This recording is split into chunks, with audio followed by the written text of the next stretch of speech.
Monday. Happy Monday. I have a meeting in 3 minutes at 8:45, but I'm just here. I'm here to say it's a very busy day here. That's why you're all here early. Of course, we have Prime Minister Netanyahu coming in just a few hours. As you know, the president has been working tirelessly on this effort to bring this war in Gaza and to bring this conflict in the Middle East to an end. He wants to see all of the hostages released.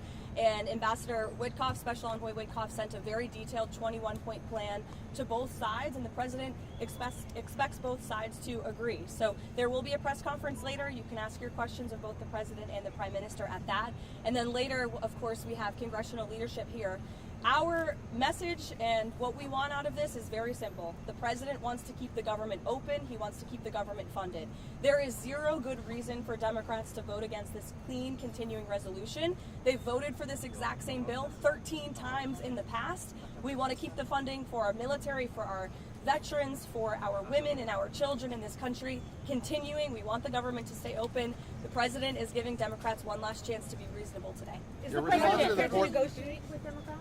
Look, there is nothing to negotiate when you have a clean CR. Look, there are, of course, important policy discussions that can be had, but we are nearing a government shutdown and we are nearing a funding deadline, and the president wants to make this deadline. He wants to keep the government open. There is a press conference today with the Israeli Prime Minister. It signals, I think, that he's expecting there to be a deal announced, or at least that Netanyahu is going to accept the proposed plan. Is that the hope that the president has today? Look, the president knows and believes that this is as good of a plan as these sides are going to see. And that's why it's 21 points. It's very detailed. It's comprehensive.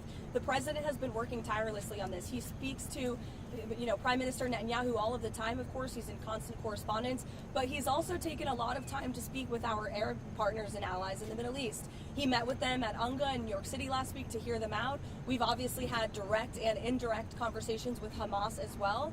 And ultimately, the president knows when you get to a good deal, both sides are going to leave a little bit unhappy, but we need this conflict to end. The president's made that very clear. He wants to see the killing stop. Is the expectation, though, that the Israeli Prime Minister is going to sign it today or agree to it? The president believes strongly in this plan, and he wants this to be the plan, and he wants this war to come to an end. Your response to the lawsuit. Will there be layoffs?